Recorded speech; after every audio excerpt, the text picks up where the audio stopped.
एक खबर ये आ रही है कि 47 जो ज़मीन पर गिराए हैं बम और फतेह 1 या फतेह 2 जो है वो उनके डोम को बाईपास करके आया है, और रिटर स्कॉट जैसे लोग कह रहे हैं कि हज़ारों लोग ईरान में कैपेबिलिटी है कि तल अवीव में उनको मार सकता है।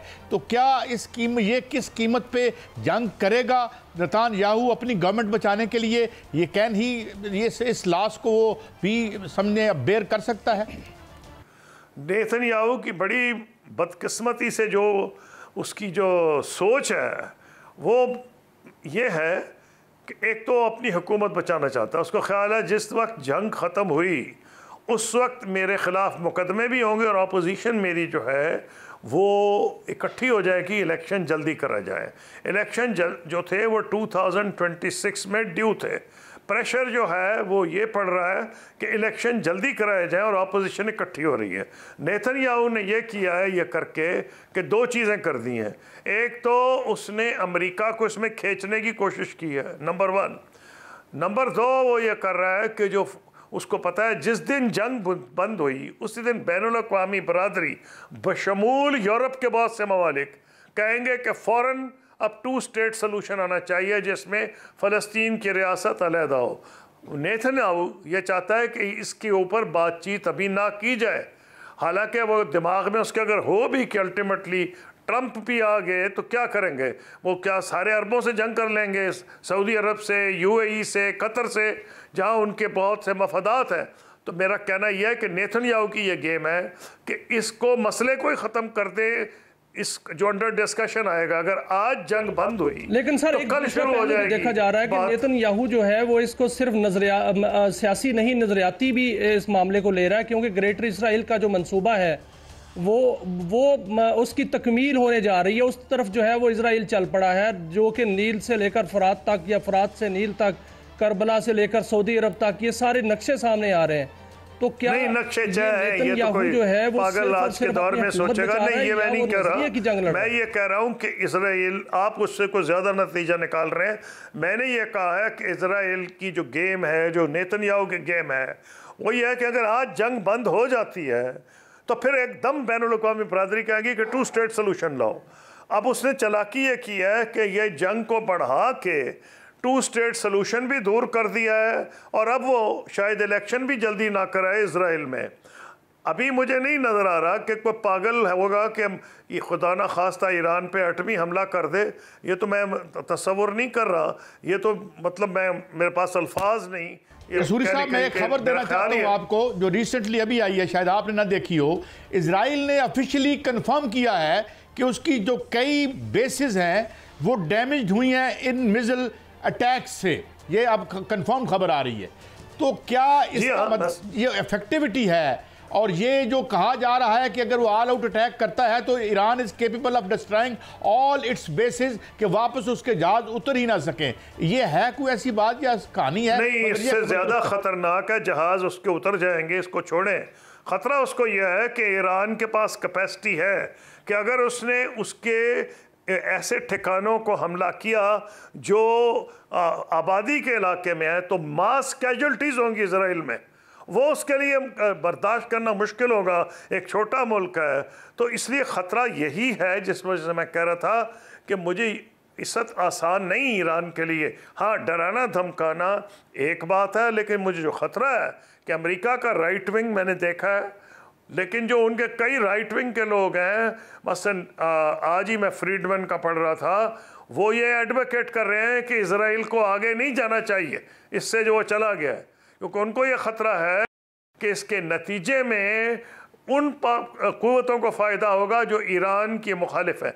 आज जो आपको जंग नज़र आ रही है ना, बड़ा आसान होता है अपनी फ़ौजें भेज देना। इसराइल ने लबनान में कई मरतबा फ़ौजें भेजी हैं। पहली बार 1976 में भेजी हैं, 82 में भेजी हैं, फिर उन्होंने जब भेजी हैं, फ़ौज भेजना आसान है। इराक़ ने भी फ़ौज भेज दी थी, अमेरिका ने, निकालना बड़ा मुश्किल होता और बड़ी कैजुअल्टीज़ हुई थी जब इसराइल ने अपनी फ़ौजें वापस की हैं। इसलिए अमेरिका ये कोशिश करेगा दरपर्दा, लेकिन अमेरिका को भी ये तकलीफ़ हो रही है क्योंकि जो हार्ड लाइन सपोर्टर्स हैं इसराइल के, वो अमेरिका प्रेशर डाल रहे हैं। आपके लिए मौका अच्छा है कि आप इसराइल का तिया पाचा करें तेहरान के न्यूक्लियर प्रोग्राम का।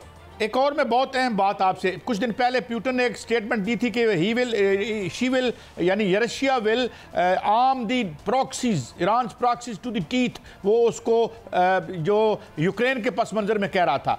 क्या कोई आप समझते हैं कि इनका कोई अरेंजमेंट है, और ये जो हाइपरसोनिक उन्होंने चलाए हैं, कोई ये आपको नेक्सस डील सम नज़र आ रही है रूस और ईरान के माबैन? देखिए, रूस जो आप कह रहे हैं, रूस का कोई पब्लिक बयान तो ऐसा नहीं आया, ये तो कयास आराई ज़रूर की जा सकती, मैंने नहीं देखा रूस का। लेकिन मैं बिलीव करता हूँ कि रूस ये ज़रूर चाहेगा कि अमेरिका को फंसाए वहाँ, क्योंकि अमेरिका उसको फंसाने की कोशिश कर रहा है उसके अपने बॉर्डर्स के इर्द गिर्द।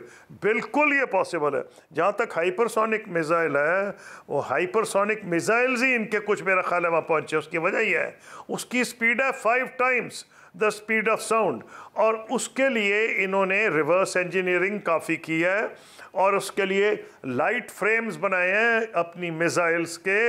मुझे पता है कि रिवर्स इंजीनियरिंग से बहुत कुछ हो सकता है, पाकिस्तान ने भी बहुत कुछ किया रिवर्स इंजीनियरिंग से, और जो आप कह रहे हैं वो मैं मुमकिनात में समझता हूँ, क्योंकि रूस के मफाद में है कि वो ये ना चाहे कि अमेरिका आसानी से यहाँ निकल जाए।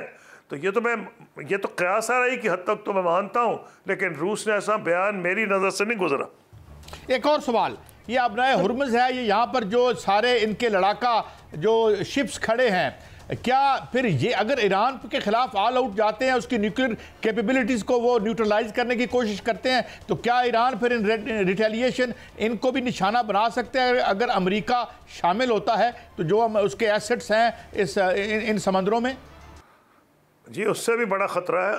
उससे तो पाकिस्तान को भी पनाह मांगनी चाहिए कि अगर उसने जहाज़ सिंक कर दिए, छोड़े कोई जहाज़ थर्ड क्लास जहाज़ सिंक कर दे, तो रास्ते बंद कर दे, तो तेल की कीमत तो पता नहीं दुगनी तिगनी हो जाएगी। तो जो लोग गरीब मुल्क हैं उनका भी बेड़ा गर्क हो जाएगा साथ। शुरू तो अमेरिका और इजराइल की गेम है, लेकिन अगर ईरान को कॉर्नर किया गया तो फिर एक किस्म की वार्निंग हो उन मुल्कों को वो देगा जो इस वक्त अमेरिका के साथ सीक्रेटली हैं या ओपनली नहीं है। वो ये बताएगा कि मैं तो इकॉनमी सारे ख़त्े की मैं तबाह कर सकता हूँ, और वो इकॉनमी ख़त का ये है कि वो जहाज़ सिंक कर दे। मैं को मिलिट्री जहाज़ नहीं करा कि अमेरिका का एयरक्राफ्ट कैरियर सिंक कर दे, वो कैपेसिटी उनके पास नहीं है, लेकिन ये कैपेसिटी तो ज़रूर है कि कुछ खड़े हुए जहाज़ अभी सिंक तक कर जो दे। नज़र आ रहा है वो तो ये है कि इजराइल ने जो कुछ चाहा उसने किया, जिसको चाहा कत्ल किया, जहां चाहा हमला किया। मुस्लिम वर्ल्ड को क्या करना चाहिए? मुस्लिम वर्ल्ड खामोश नज़र आ रही है सर। देखें, जब हम मुस्लिम वर्ल्ड का जिक्र करते हैं कोई नई बात नहीं है। मैंने तो कई OIC की कॉन्फ्रेंसेस अटेंड की हैं।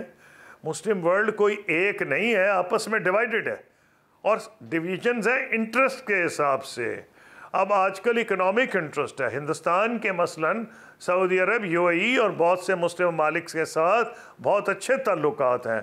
लोग अपने इकोनॉमिक इंटरेस्ट देखते हैं, कोई सिक्योरिटी इंटरेस्ट देख रहा होता है। और आप देखिए कि जो जहाँ तक इस मुस्लिम वर्ल्ड में एक और कॉन्ट्रडिक्शन है शिया सुन्नी की, और इतनी शायद आवाम में नहीं जितनी रास्ते इसको यूज़ कर रही हैं। तो अगर मुख्तलिफ़ किस्म के जो डिविजन्स हैं उसकी वजह से, ये मैं अब ज़्यादा नहीं कहना चाह रहा क्योंकि मेरी बातों का कुछ नतीजा निकल सकता है, मैं नहीं इससे ज़्यादा कहना चाहता। एक काफ़ी डिविजन्स हैं इस मुस्लिम वर्ल्ड में जिसका पूरा फ़ायदा इजराइल उठा रहा है। कोई मुस्लिम वर्ल्ड एक एंटिटी नहीं है, तो आपस में बड़ी ज़्यादा डिविजन्स हैं। कसूरी साहब, आपने मैशत की तरफ इशारा किया, पहले ही पूरा दुनिया एक इकोनॉमिक विंटर में एंटर हो चुकी है। In case this war escalates, तो आप समझते हैं कि क्या हम 1930 वाले बहरान में वापस जा सकते हैं अगर इन्होंने रेस्ट्रेन शो ना की? जी हाँ, मैं समझता हूँ कि बहुत बड़ा ख़तरा है।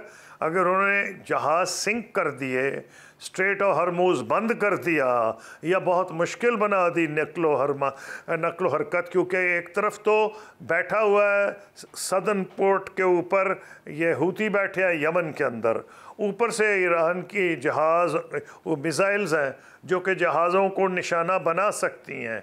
और चाहे, और मैंने घड़ी घड़ी कह रहा हूँ, मैं अमेरिकन मिलिट्री जहाज़ों की नहीं बात कर रहा, क्योंकि उनके पास तो बड़ी कैपेसिटी है अपने को डिफेंड करने की और अटैकर को तबाह करने की। मैं बात कर रहा हूँ कोई जहाज़ सिंक कर दे, रास्ते बंद कर दे, तो दुनिया की मईशत पे बहुत सख्त मनफी असरात पड़ेंगे।